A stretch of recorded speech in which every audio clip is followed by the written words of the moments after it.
Les problèmes ont commencé à s'accumuler.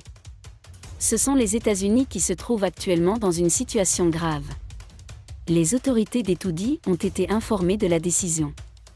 Alors qu'on pensait en avoir fini avec Savannah Energy après les efforts diplomatiques de Paul B., on assiste aujourd'hui à un nouveau rebondissement de la part des États-Unis. Désolé de vous interrompre, ce rapport peut contenir des commentaires soumis au choix de l'auteur.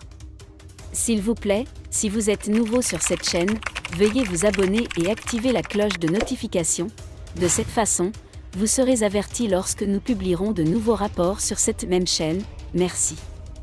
En effet, après que la société américaine Savannah Energy Company a déposé une plainte, la justice américaine a ordonné le gel des avoirs de Costco dans Citibank et dans toutes ses filiales dans le monde où sont détenus ses comptes.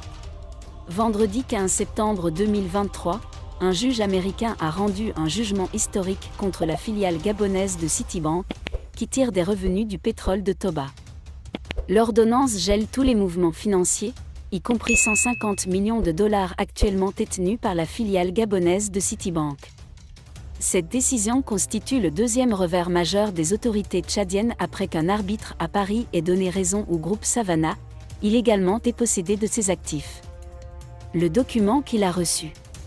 Savannah Midstream Investment Limited, Savannah, a besoin de l'aide à l'investissement de Petroleum Cameroun. Entreprise de transport SA, Costco, dont Savannah possède 41%, risque d'être déplacée et pillée. Les fonds étaient détenus sur un compte au nom de Costco auprès de Citibank Gabon SA, filiale de Citibank. Les questions sous-jacentes sont soumises à l'arbitrage de la Chambre de commerce internationale, qui déterminera le véritable propriétaire des fonds. Il n'y a aucun avantage à en tirer si les fonds ont déjà été versés à ce moment-là. Les concurrents actuels du fonds sont Doba Pipeline Investment Inc., SHT Overseas Petroleum, Cameroun, Ltd., propriété du Tchad, le Cameroun à travers la Société nationale des hydrocarbures du Cameroun, SPC, Tchad, groupe dilué d'actionnaires de Savannah, et peut-être d'autres.